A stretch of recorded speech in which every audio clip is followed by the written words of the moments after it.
Perkenalkan, nama saya Rosya Octavia, NIM 2205181. Di sini saya akan menjelaskan kesimpulan pembatalan perkawinan. Yang satu, faktor pembatalan perkawinan menurut Undang-Undang Perkawinan. Yang A, perkawinan dilakukan dengan paksaan. Yang B, perkawinan dilakukan dengan seseorang mempunyai hubungan darah dalam garis lurus ke atas, ke bawah, dan menyamping. Yang C, perkawinan dilakukan dengan seseorang mempunyai hubungan susuan. Yang D, perkawinan dilakukan dengan seseorang mempunyai hubungan semenda. Yang E, perkawinan dilakukan dengan seseorang mempunyai hubungan dengan saudara dengan istri. Yang F, perkawinan dilakukan dengan seseorang mempunyai hubungan yang mempunyai hubungan yang oleh agamanya atau peraturan lain yang berlaku dilarang kawin. Yang G, perkawinan dilakukan dengan seseorang yang telah mempunyai ikatan perkawinan. Yang H, perkawinan dilakukan dengan seorang wanita yang sedang dalam masa iddah dari mantan suaminya dengan yang lain dan bercerai lagi untuk kedua kalinya, maka di antara mereka tidak boleh berlangsungkan perkawinan lagi. Sepanjang hukum, masing-masing agama dan kepercayaan itu dari yang berlangsungan tidak menentukan lain. J, perkawinan yang dilangsungkan di muka pegawai pencatat perkawinan yang tidak berwenang, wali perkawinan yang tidak sah atau yang lain, atau yang dilangsungkan tanpa dihadiri oleh dua orang saksi, dapat dimintakan pembatalannya oleh keluarga dalam garis keturunan lurus ke atas dari suami atau istri atau pegawai pencatat perkawinan. K, apabila pada waktu berlangsungnya perkawinan terjadi salah sangka. Yang kedua, faktor pembatalan perkawinan menurut kompilasi hukum Islam. 1. Suami melakukan perkawinan, sedang ia tidak berhak melakukan akad perkawinan karena sudah mempunyai 4 orang istri, sekalipun salah satu dari keempat istrinya dalam iddah talak raj'i. Yang kedua, seseorang mengawini bekas istrinya yang telah diliannya. 3. Seseorang memperkawinan bekas istrinya yang pernah dijatuhi 3 kali talak olehnya, memperkawinan bila bekas istrinya tersebut pernah kawin dengan pria lain kemudian bercerai lagi ba'dah dukhul dan pria tersebut dan telah habis masa iddahnya. Perkawinan dilakukan antara dua orang mempunyai hubungan darah, semenda, dan susuan sampai derajat tertua atau tertentu yang menghalangi perkawinan menurut pasal 8 Undang-Undang Nomor 1 Tahun 1974, yaitu A, berhubungan darah dalam garis keturunan lurus ke bawah dan ke atas.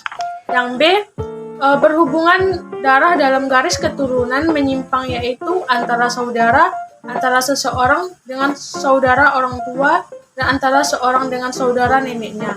Yang B, berhubungan semenda, yaitu mertua, anak tiri, menantu, dan ibu atau ayah tiri. Yang D, berhubungan susuan, yaitu orang tua susuan, anak sesuan, dan bibi atau paman sesuan. Yang E, istri adalah saudara kandung atau sebagai bibi atau kemenakan dan istri atau istri-istrinya. Selanjutnya tentang suatu perkawinan dapat dibatalkan apabila. Yang A, seorang suami melakukan poligami tanpa izin pengadilan agama. Yang B, perempuan yang dikawini ternyata kemudian diketahui masih menjadi istri pria lain yang mafqud. Yang C, perempuan yang dikawini ternyata masih dalam iddah dan suami lain. Yang D, perkawinan yang melanggar batas umur perkawinan sebagaimana ditetapkan dalam pasal 7 Undang-Undang Nomor 1 Tahun. Suatu perkawinan dapat dibatalkan apabila. Yang A, seorang suami melakukan poligami tanpa izin pengadilan agama. Yang B, perempuan yang dikawini ternyata kemudian diketahui masih menjadi istri pria lain yang mafqud. Yang C, perempuan yang dikawini ternyata masih dalam iddah dan suami lain. Yang D, perkawinan yang melanggar batas umur perkawinan sebagaimana ditetapkan dalam pasal 7 Undang-Undang nomor 1 tahun 1974. Yang E. Perkawinan dilangsungkan tanpa wali atau dilaksanakan oleh wali yang tidak berhak. Yang F.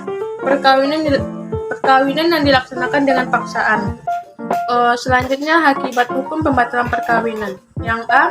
Terhadap pihak ketiga yang beriktikat baik pembatalan perkawinan tidak mempunyai akibat hukum yang berlaku surut. Karena itu, segala ikatan-ikatan hukum di bidang keperdataan atau perjanjian-perjanjian yang diperbuat oleh suami istri sebelum pembatalan adalah ikatan-ikatan dan persetujuan yang sah yang dapat dilaksanakan kepada harta perkawinan atau dipikul bersama oleh suami istri yang telah dibatalkan perkawinannya secara tanggung-menanggung, baik terhadap harta bersama maupun terhadap harta kekayaan masing-masing pribadi. Pasal 28 ayat 2 sub C. Yang B. Akibat hukum yang timbul dari pembatalan perkawinan. Kedudukan anak akibat pembatalan perkawinan ini tetap memiliki status hubungan secara resmi sebagai anak kandung mereka. Artinya, mereka tetap memiliki status hubungan atau hukum secara resmi dengan ibu dan bapaknya. Karena putusnya perkawinan tidak serta memutuskan hubungan anak dengan orang tuanya. Hubungan anak dengan kedua orang tua tidak dapat putus sampai kapanpun kecuali orang tuanya tidak mengakui sang anak sebagai darah dagingnya. Yang C. Terhadap harta bersama yang perkawinannya dibatalkan, keputusan penyelesaian diserahkan pada bekas suami istri untuk membagi secara adil atau didasarkan menurut hukum agamanya masing-masing. Dengan adanya pembatalan perkawinan, dampak hukum terhadap pihak ketiga ialah apabila bekas suami istri tersebut telah melakukan perjanjian dengan pihak ketiga, maka mereka harus tetap menyelesaikan kewajiban mereka. Namun apabila salah satu ada yang tidak beriktikat baik, maka pada pihak yang tidak beriktikat baik dapat dibebani biaya, ganti rugi, dan bunga. Apabila sebelumnya perkawinan dilangsungkan tanpa adanya perjanjian perkawinan, maka pembagian harta yang diperoleh selama perkawinan hanya berlaku apabila harta perkawinan tersebut menguntungkan pihak yang beriktikat baik.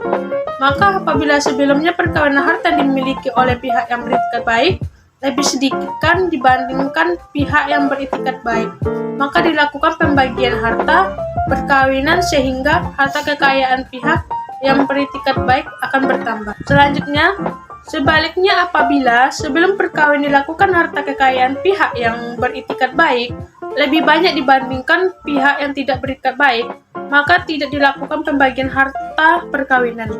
Dikarenakan keputusan pengadilan tidak berlaku surut, dalam arti keputusan pengadilan yang membatalkan perkawinan berlaku saat keputusan pengadilan mempunyai kekuatan hukum tetap.